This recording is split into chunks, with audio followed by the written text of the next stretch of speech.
just want to start this morning by reminding us that we are born whole, complete, and perfect. And that part of us that is whole, complete, and perfect remains in us always. It is always right here and completely accessible at all times. Here's what happens. We get covered up in cultural conditioning and other people's expectations of who we're supposed to be. And so that perfect, whole, and complete me starts looking more like the layers that have been added than who I actually am. And I start feeling certain ways and strategizing how to be acceptable rather than just going with who I am. So then, our lives, the human experience that we're here for, ends up being, if we're lucky, a journey to letting go all that I am not. All that I am not. Right? Now just soak that in for a second. By the way, let me just start here. Here's what's lovely. I've been studying mental health and mental health treatment and what have you for decades, and I've been involved in being a practitioner and working with people for another couple of decades. And here's what's lovely. Neuroscience, current neuroscience, is now telling us that what the ancients have known for centuries is actually scientifically provable. So I'm going to talk a little bit about that today, and I'm going to try to do it in 20 minutes. I promise I'm going to try. Okay. And I just wanted to mention two other things. My mentor, my current sort of mentor that I'm studying a lot with, Jenny Gentry, in her book, Dreaming Down Heaven, the 12 Keystones, which is Toltec wisdom.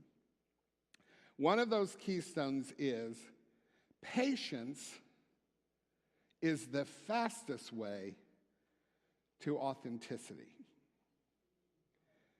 Patience is the fastest way to authenticity. You know what she's saying there? She's saying if we just be patient and take it one step at a time, we find it. But when we keep looking in all the wrong places and employing all of our strategies, all we're doing is pushing it further and further away. So patience is the fastest way to authenticity. Another quote that's actually my quote, but not mine. When I was taking practitioner training years ago, I was sitting in one of Mitch's classes, and all of a sudden I heard him say, surrender is letting go of the belief that I should know the outcome. See, here's the other thing about this journey to authenticity is if I believe I know what that looks like, I'm not surrendering to the process. We have to fall in love with the process. So every time something new shows up, I need to go, I wasn't expecting that, perhaps. Right? Falling in love with the journey, falling in love with the process. It's like, ooh, that was exciting. I urge you to get up every morning and say, show me. Show me. What do I need to know today? What do you want to show me today? This is exhilarating. All right, I'm going to talk first about a new kind of thing that's new means in the last 20 or so years. Richard Schwartz is a brilliant man who created what is now the thing that everybody is trying to learn. Every therapist I know is trying to get into the training. It's so many people trying to get into it that they literally, you register and then they do a lottery, right? And only a certain number of people can get in, and everybody I know is in the lottery every time they offer the training. It's called Internal Family Systems, and I'm not going to go into the whole thing about internal family systems, although I've talked about it here before.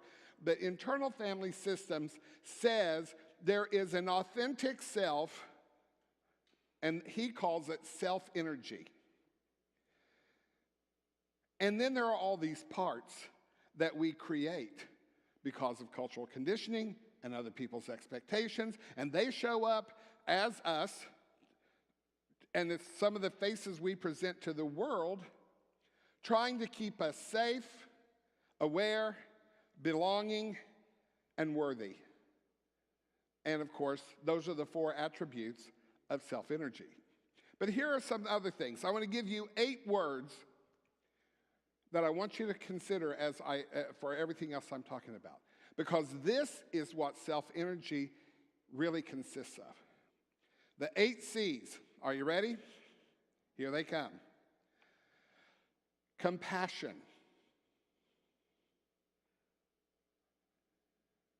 Curiosity. Courage. Clarity.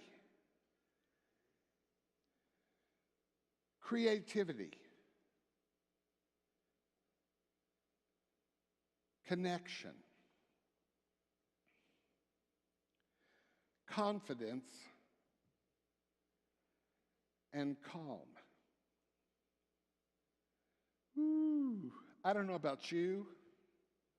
I want that.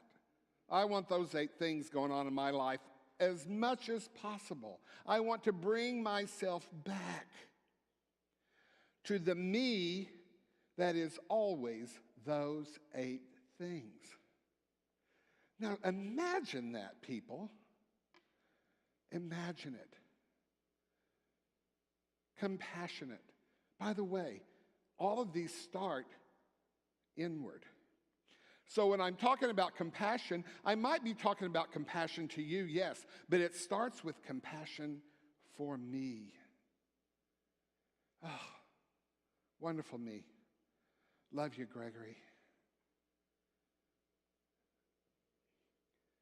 Yeah, life's tough sometimes, and I have compassion for the ways that it impacts me. Curiosity. As a therapist, I say probably too much to my clients. Well, let's just get curious about that. You know, they come in, they're all, and they're telling me all these things. I'm like, let's get curious about that. What do you think that's about? What do you think is creating that? Right? Curiosity. I can look at other people. See, first it starts with me. Let's get curious about me. Then I can look at other people and go, I wonder. I just wonder. I'm just curious about that. See, if I can look at another person from that vantage point and not get hooked, they're wrong, you're wrong. But I can go, I wonder. I'm curious about that. And then I can have compassion, too, about that. Courage. Sometimes it takes courage to actually look at these things. Not just to be on autopilot all the time. What does that mean? Do I have the courage to look at it? Do I have the courage to maybe consider that there's something, I don't know, that I can do differently? Sometimes what I look at that needs to be done differently is frightening. Frightening. Again, starting with me, and then maybe how can I have influence here to change something that's a little bit scary in my interaction with someone else? I ask my clients all the time, what do you want that you can control?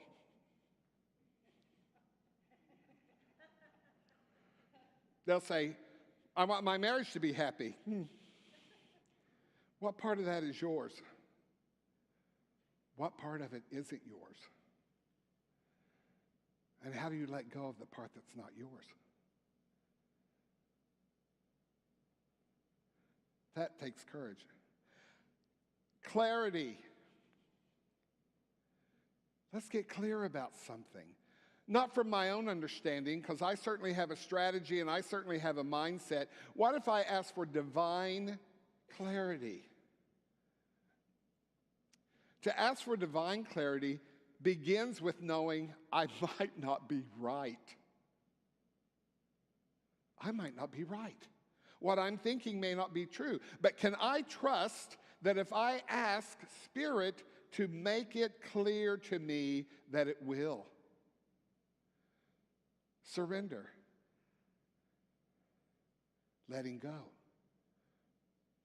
I've learned, I even posted on Facebook, I think, was it yesterday? I've been learning, my strategy for life is to always be in control. Now, I'm not talking the divine me.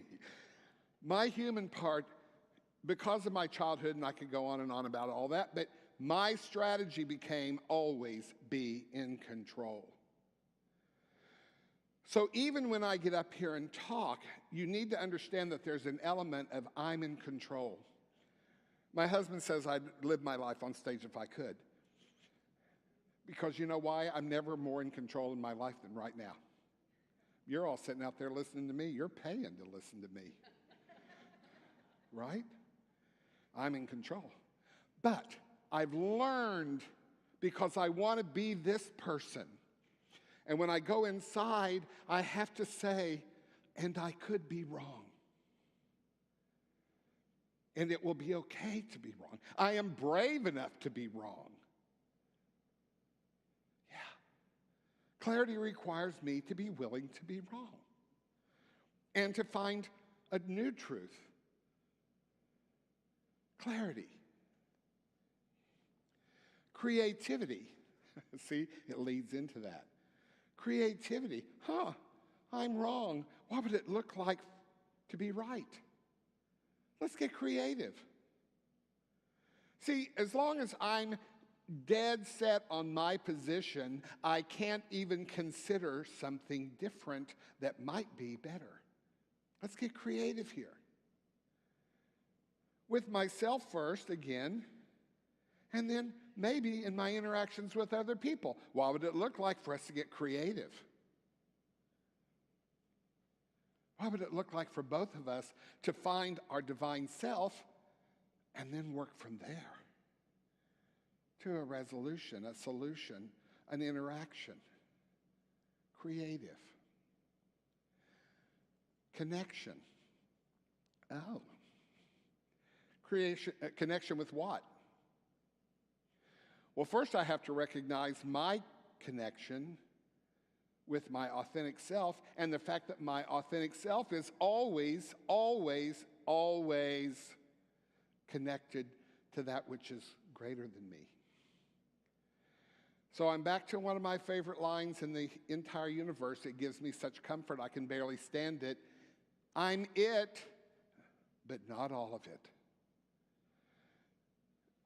When I say that, can you consider that for yourself? I'm it. You're it. But not all of it. Doesn't that give you immense comfort? Because I can know that me, even at my best, is connected to something that is better and greater. And here comes the good word, available. At all times, available at all times. I simply have to get myself out of the way. That part of me, not the authentic self, he's fine.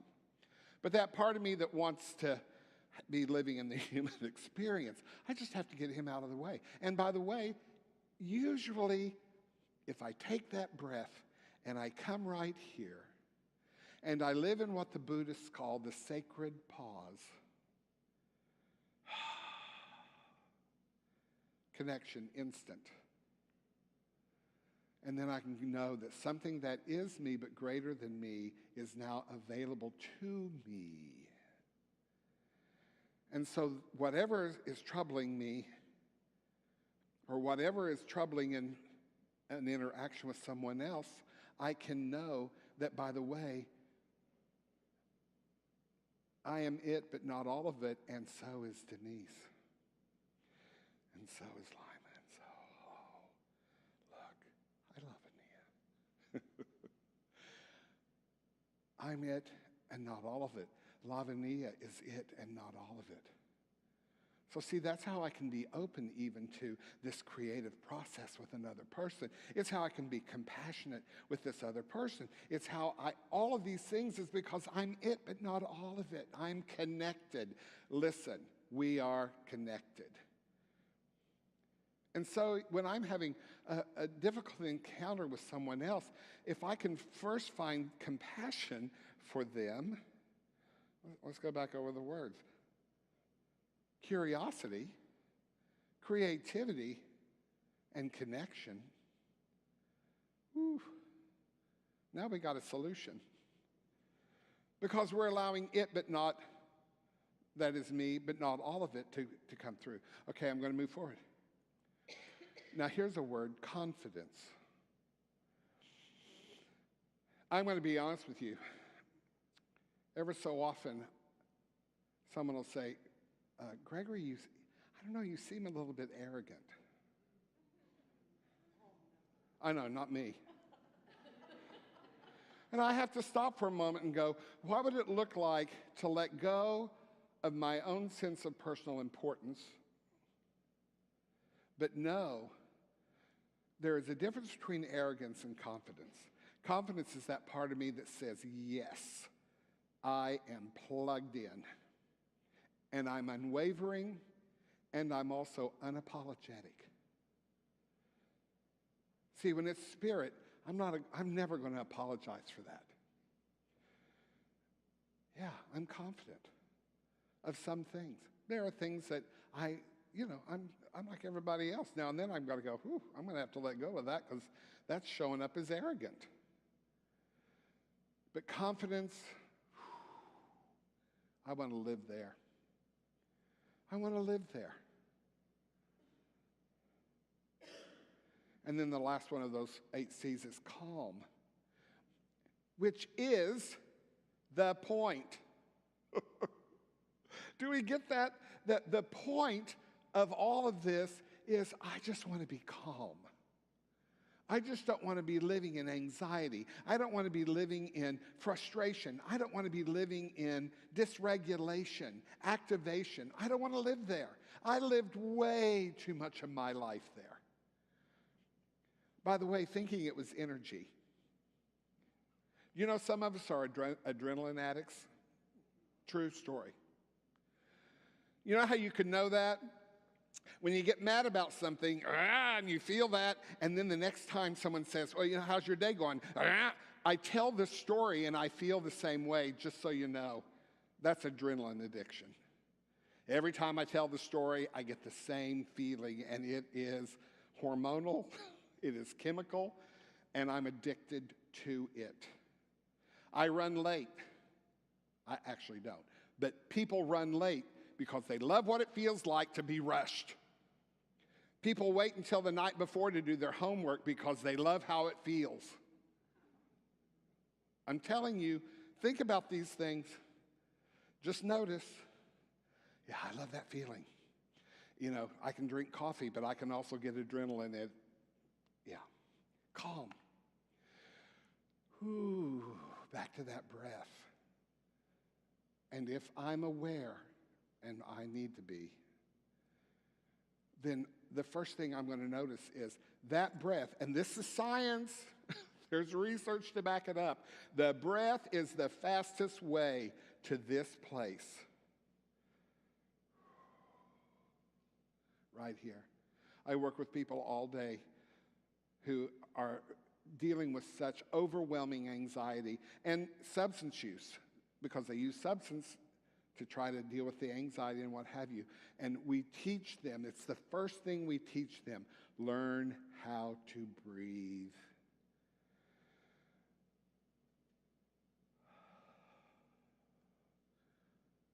Oh, I'm right here.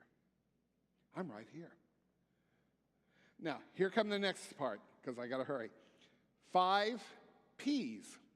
So there are 8 C's and 5 P's, and here's what they are. I already talked about this earlier. Patience. Patience. You know what? This process will not be perfect. See, I'd love to know that I'm telling you this and you'll walk out of here and it'll always be this way. I will always be all in the 8 C's. I'm always going to be in the 5 P's. Yeah, perfect. I got it. It won't be that way. It won't be that way. Because we're still human, having this human experience, and we're still dealing with all these layers of who we're not, and we're trying to shed them, we're trying to let them go, and it will not be perfect. And if we're not careful, the first time we're back in, one of those parts that's not me, but pretends to be me, I'll say, see, I knew it wouldn't work. Gregory's full of malarkey. Richard Swartz, whatever. Patience is the fastest way to authenticity. The power of surrender is in our willingness to let go of the results. I don't know what this is going to look like, and I'm patiently waiting. That's the gift of the authentic self. Perspective. See, being in the authentic self is where I can step outside of myself. And I can go, look, there's more going on here. There are things I didn't see. Other people have a perspective too. Right? See, when I insist that my perspective is right, that's suffering. I want to let go of suffering. I'd like to suffer less. And one of the ways is to go, everyone has a perspective, and they all think they're right. And by the way, they're all trying to feel safe. You understand that we perpetuate our perspective because it makes us feel safe. And it isn't safety. It's suffering. Presence.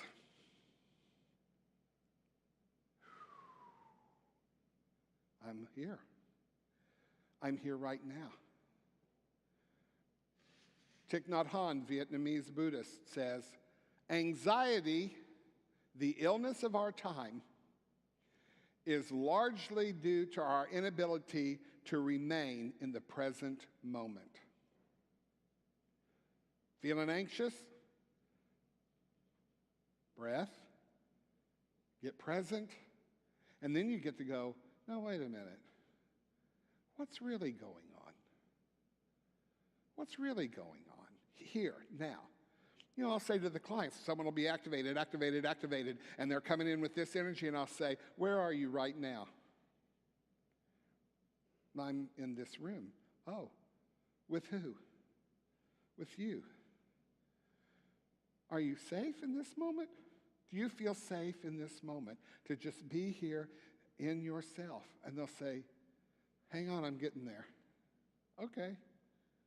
Yeah, but get there.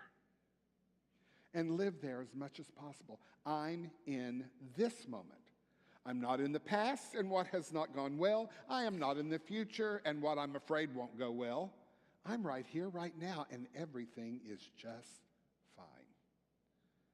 In this moment. If I stay present in this moment. Persistence. Remember how I said this wouldn't be perfect? Patience, presence, persistence. Yeah, oh, okay, so it isn't malarkey. What if I just got back to it? What if I just kept right on going? And finally, the one that's hardest for me, I can't believe it's the last one, playfulness. I know. How cute is that? That when we get back to the authentic self, we can just have a good time with it. It can just be playful. It's an experiment. Life is the laboratory. And I can just be playful. Oh, this doesn't have to be perfect. It doesn't have to be right. It can just be an experience, an experiment. Sometimes experiments blow up in your face. Did you ever have that when you were taking some science class? We're in the lab, we do an experiment, it blows up in our face, and we go, yeah, we'll try it again. We'll try it later. We'll try it different. 8 C's, 5 P's. Did you write them down? I hope you did.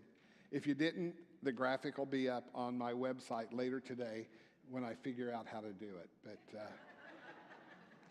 I know how to do it. And look, Dale's back there saying, I got you, man. If you need computer help, Dale's your guy. Maybe there are others. I'm not trying to give just him a commercial, but I do love him. Okay, folks, that was your classroom for the day. Please, please know this. This costs you nothing. It costs you nothing to just look inside and say, what if these 8 C's and 5 P's are available to me now and always? There is no situation that won't be helped by going there. And so it is. Welcome to the Sunday service at CSLN. We are a welcoming and inclusive community of inspired individuals caring for and about each other and the entire planetary family. The Center for Spiritual Living Nashville offers spiritual tools for anyone seeking a more fulfilled and meaningful life through a deeper connection with a higher power or universal truths. Be sure to subscribe below if you enjoy our programs.